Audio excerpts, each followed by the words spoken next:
नमस्कार मंडळी, स्वागत आहे तुमचं माझ्या आजच्या नवीन पॉडकास्टमध्ये. आजचा आपला विषय आहे युरोपची वांगेवाली म्हणजेच टोमल काकू. पण जर तुम्ही माझ्या चॅनलवर नवीन असाल तर माझ्या चॅनलला सबस्क्राईब करून घ्या.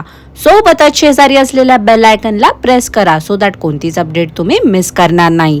तर मग वाट कसली बघताय, चला सुरू करूया आजच्या आपल्या पॉडकास्टला. मंडळी, तर आपल्या सगळ्यांना माहितीच आहे की टोमल काकू चालले आहेत उपासमारी ट्रिपला. आय थिंक पोचल्या देखील असतील काकूंने काल कम्युनिटी पोस्ट टाकली होती. एरवी काय काम असलं ना की टोमल काकूंना एकदम थकल्यासारखं होते, पण सतत एकच बोलत असतात, आता मी हे आवरलं, आता मी ते आवरलं, पण आवरलेलं तर काही दिसतच नाही. मुलींना पण मोजकीच खेळणी खेळायला देतात ह्या काकू. त्याही वाटते स्वतःच आवरून ठेवत असतील खेळून झालं की.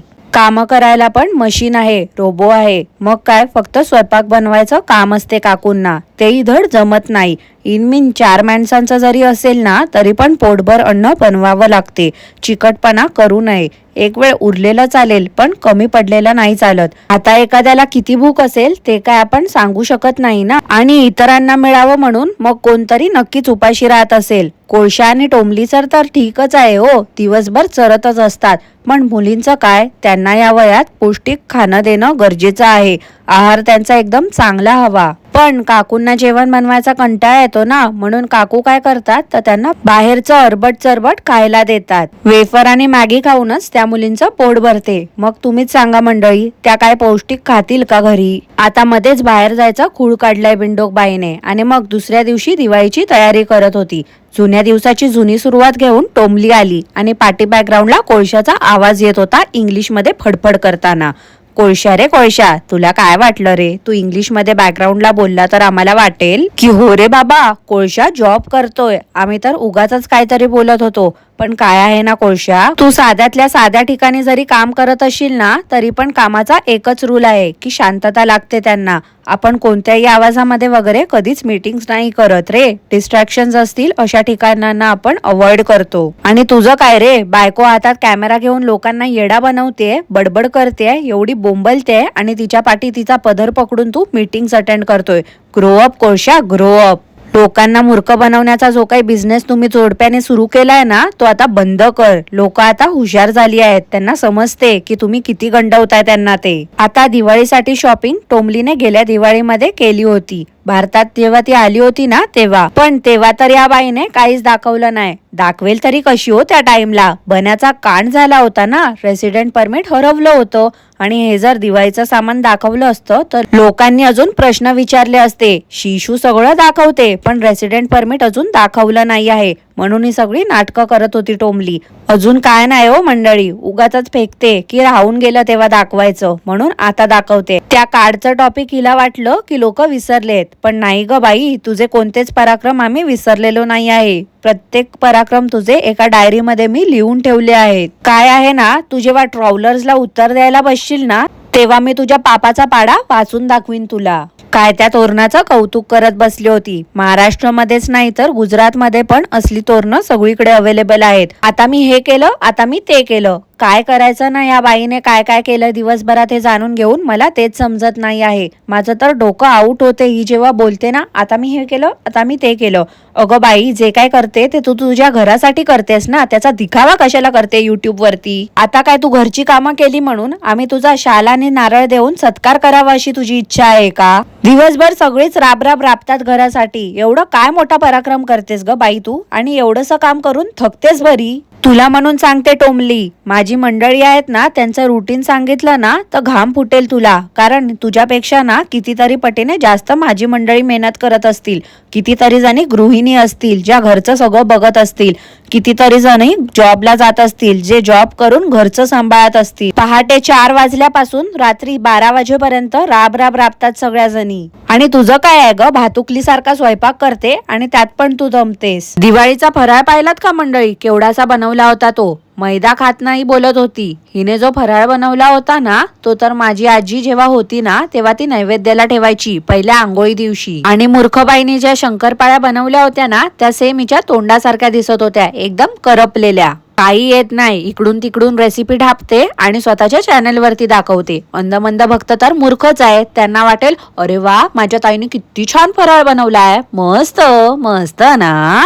आता दिवाळीचा फराळ आपण जोपर्यंत नैवेद्य दाखवत नाही तोपर्यंत खात नाही, पण इथे लाळगोट्या कोळशाने आधीच खाऊन मोकळा झाला होता. कमालाच आहे रे बाबा या कोळशाची. यांच्या भातुकलीच्या स्वयंपाकासारखाच भातुकलीचा फराळ बनवला होता काकूंनी. काय बोलायचं ना या बाईला, मला तर समजतच नाही. माझं तोंड तेलकट झालं. कसं असते ना, आपण तेलकट काही बनवलं की आपला चेहरा ऑइली होतो, असं टोमल काकू बोलत होत्या.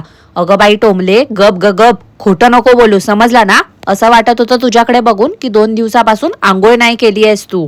अगं आंघोळ केली नसशील म्हणून तुझं तोंड एवढं तेलकट दिसत होतं. आणि एवढं जर तुला वाटत होतं ना की तुझा फेस खूप ऑइली झालाय, मग फेस वॉश करायचा होता ना. एरवी तर दर 2-2 दिवसांनी नाचकाम करत असतेस कॅमेरा समोर येऊन. आता मी हेअर वॉश केला, आता मी हेअर वॉश केला. मग जरा त्या थोबाडाला पण पाणी लावायचं होतं ना. अरे हो, थोबाड कसं धुशील ना. तोंडावरती 1 किलोचा पीओपी थोपली होतीस, निघून गेली तर लोक घाबरतील ना तुला बघून. ऐकलत का मंडळी, टोमली काय बोलते काय तर फराळ बनवणं सोपं नाही आहे. अगं बाई, हे तू बोलते, तुला शोभत नाही ग असं बोलणं. भातुकलीचा फराळ केलायस तू, 1 किलोचा पण फराळ नसेल तो. माझी आई ना जेव्हा होती तेव्हा 5 तरी पदार्थ एका दिवसात बनवायची, आणि इथे तर तू केवढासा बनवलायस तो फराळ. तुझी क्वांटिटी बघून ना फराळाची मला तर हसू येतंय ग बाई. त्यात पण तू सोप्प बनवलाय. शेव, शंकरपाळी, चकली हे तर कोणी बनवू शकतं ग टोमली. अगं अनारसे, बेसन लाडू, रवा लाडू, करंजी हे पण कधी बनवून बघ, मग समजेल तुला फराळ कशाला बोलतात ते. ह्या टोमलीने ना मुलींना पण काहीच शिकवण लावली नाही आहे मंडळी, माहिती आहे का तुम्हाला. मुलींचा दोष नाही आहे, मी आधीच बोलते. मी जे काही बोलते ना ते दिसते त्याच्यावरती बोलते, आणि ते पण टोमली बद्दल बोलते. मुलं लहान असतानाच त्यांना सगळं शिकवणं गरजेचं आहे, नाही का. लहान मुलं सगळं अडॉप्ट करतात, पण इथे तर या काकूंनी मुलींना काहीच शिकवलं नाही आहे. काही खाण्या अगोदर श्लोक बोलावं हे पण काकूंना माहिती नाही का. आता ह्या काकू त्या मुलींना शिकवणार नाही, मग कोण शिकवणार आहे तुम्हीच सांगा मंडळी. आपल्या समोर जे अन्न येतं त्याचे आभार मानणं किती गरजेचं आहे. आपण स्वतः आपल्याला नशीबवान समजलं पाहिजे की आपल्याला हे अन्न खायला मिळते आहे, आणि ज्याच्यामुळे मिळते त्या शेतकऱ्याचे देखील आभार मानले पाहिजे आपण. पण काकूंना तर शो ऑफ करायचा असतो फक्त. काकूना कृतज्ञ आहेत 1 नंबरच्या. शेवटी यांच्यावरतीच काही संस्कार झाले नसतील म्हणून त्या मुलींना देखील संस्कार करत नसतील. काल टोमल काकू आल्या परत शायनिंग मारायला. पॅकिंग दाखवत होत्या रे. किती ती पॅकिंग बघायची ना, मला तर आता ती पॅकिंग बघून बघून किळस आलाय. माकडचा आहे काय या जोडप्याचे थांबता थांबत नाही आहेत. आज पाहिलं का ट्रॅव्हल लुक दाखवत होती. कोळशाला सुट्टी मिळाली वाटते, नवीन कपडे घालून मिरवत होता, आणि कसा पोपटासारखा बोलत होता ना व्हिडिओ मध्ये, पाहिलत ना मंडळी. हे बिंडोक नवरा बायको ट्विनिंग करत होते. तोंडापेक्षा मोठा गॉगल लावणं काय बंद करणार नाही आहे येडी बाई. बोलते कशी, कॉफी पिऊन तरतरी येते. हो का ग टोमले, मग एक काम कर ना, घरी ना कॉफी मेकर आणून ठेव आणि दिवसभर पीत बस. आंघोळ पण करत जा त्या कॉफीनेच. या क्रिंज व्लॉगर्सचा प्रॉब्लेम काय आहे ना, मला तेच समजत नाही. कुठेही जायचं म्हटलं की यांचं सुरू झालं झाडं, फळं, फुलं, सूर्यचंद्र, तारे दाखवणं. अरे एवढं सगळं काय दाखवायचं असते, मला तेच समजत नाही. दरवेळी ते दाखवणं गरजेचं आहे का. कसल्या कसल्या मेमरीज जपायच्या त्या लोकांना आता. लक्षात ठेवा मंडळी, मी जे काही बोलते ते. एक दिवस यांच्याकडे कॉन्टेंट संपला ना तर नक्कीच हे लोक शी दाखवायला पण कमी नाही करणार आहेत. एअरपोर्ट वरती जाऊन पण दुसऱ्यांची प्रायव्हसी ब्रीच करत होते जोडपं. यांना कोणी हक्क दिलाय असं विदाऊट परमिशन शूट करण्याचं. प्रत्येक जणावरती फोकस करत होते. अरे यांचा जर विदाऊट परमिशन कोणी व्हिडिओ काढला तर यांना चालेल का.